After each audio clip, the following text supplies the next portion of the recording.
Donc, à Kadosh Venichba, nous reprenons la suite. On avait fait une première introduction de Orot HaMilchama, c'est-à-dire les lumières de la guerre du Rav Kook. Et nous allons maintenant rentrer dans le vif du sujet, dans le texte, au Perek Aleph, et nous allons essayer de traduire. Le texte est un petit peu difficile, et on va essayer de bien le partager. Keisheyesh Milchama Gedola Ba'olam.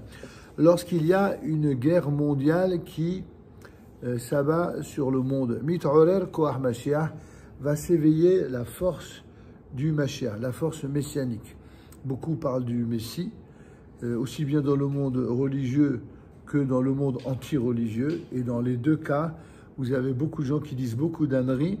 Et vous avez, dans les deux cas, des gens qui essayent d'apprendre vraiment qu'est-ce que c'est que le Mashiach, qu'est-ce que c'est que la force des temps messianiques. Évidemment, le Talmud abonde d'explications, notamment dans Masechet Sanhedrin, dans le traité talmudique Sanhedrin, au dernier verset, au dernier chapitre qu'on appelle le Perek HaChelek, mais également dans Ilchot Melachim, les lois relatives aux rois d'Israël et à leur guerre. C'est intéressant de voir que le Rambam, le Maïmonide, a intitulé ces lois relatives aux rois d'Israël et à leur guerre, comme pour nous rappeler justement que le rôle des rois d'Israël, et plus encore le Mashiach, c'est ce qui fera l'objet d'une halakha particulière, eh bien, l'un de ses premiers devoirs, c'est précisément de mener les guerres contre les ennemis d'Israël.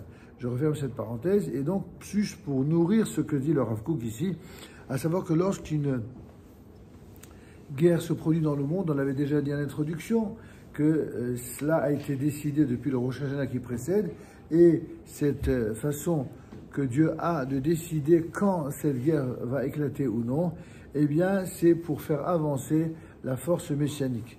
Aet Zamir Higia, ainsi que le dit le texte dans Shir HaShirim, le temps, n'est-ce pas, pour le chant est arrivé.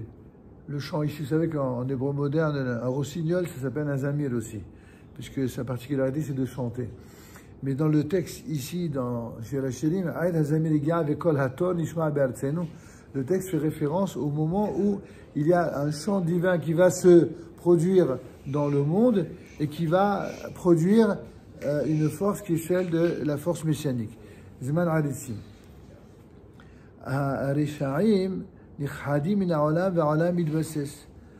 En fin de compte, à quoi on reconnaît la période des temps messianiques, c'est lorsque ceux qui prennent des coups, ce sont les méchants. Plus les méchants payent le mal qu'ils font dans le monde, et bien plus on sait que les temps messianiques sont dans une réalisation effective. D'ailleurs, l'un de mes maîtres me disait toujours que pour quelle raison la plupart des antisémites sont toujours contre la guerre. Pourquoi la plupart des antisionistes, eh bien, ils attendent toujours qu'Israël se défende pour faire des appels à la paix. Ce n'est pas par hasard. C'est parce que lorsque Israël réalise exactement ce que Akadosh Baruch Hu attend de lui, à savoir de veiller à ce que le mal soit combattu, eh bien, c'est quelque chose qui effraie toutes les nations qui veulent empêcher Israël d'exister.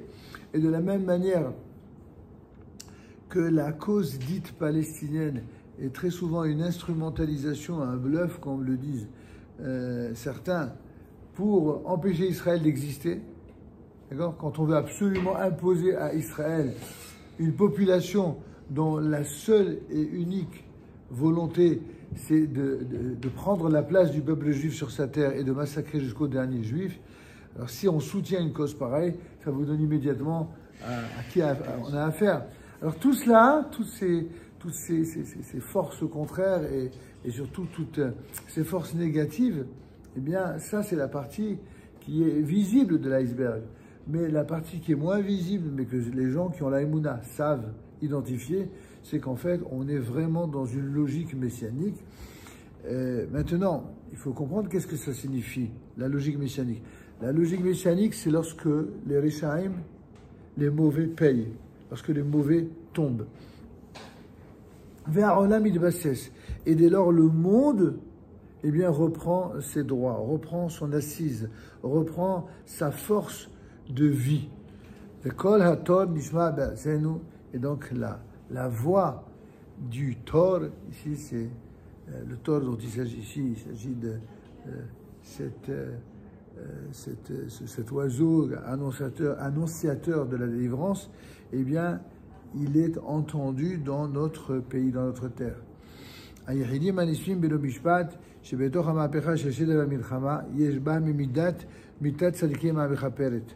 Lorsque l'on voit dans une véritable révolution qu'on appelle la guerre, eh bien, un amas de mauvaises nouvelles, un amas également d'individus qui souffrent et qui, les uns sont enlevés, les autres sont tués.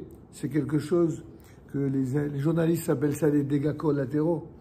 Nous, dans le langage ici du Rav Kook, c'est mitat tzadikim amechaperet. C'est la mort des tzadikim, la mort de personnages qui sont intègres et qui vient couvrir et donner une sorte de rémission à toutes les fautes qui ont été commises sans vergogne, qui sont en quelque sorte contraires et à la volonté du Très-Haut et à la volonté surtout du bien qu'il a décidé de promouvoir depuis la création du monde.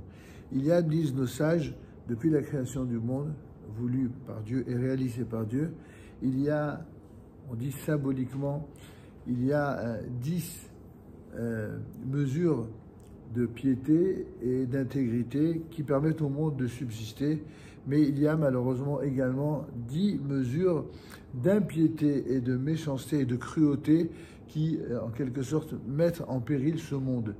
Et donc, pourquoi Dieu a-t-il créé son monde en 10 paroles pour donner 10 fois plus de récompenses aux tzadikim, aux personnes intègres, grâce auxquelles le monde résiste vraiment, la vraie résistance, pas celle qu'ils autoproclament résistants pour faire du mal.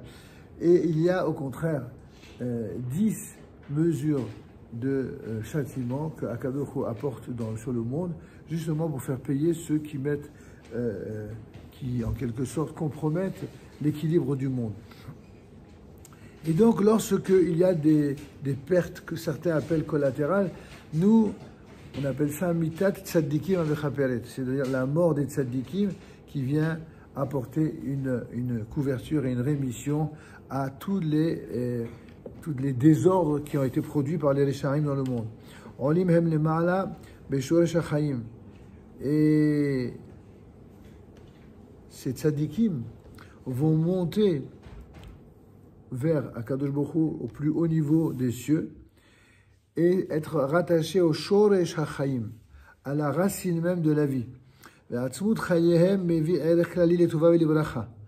Et l'essence même de leur vie, de ces tzadikim, c'est cette essence de vie qui va apporter une valeur universelle, une valeur collective de bien et de bonheur et de bénédiction, el klal binyan haolam bechol arachav umuvanav, et ce pour la construction du monde dans toutes ses valeurs ainsi que dans tous ces éléments de construction.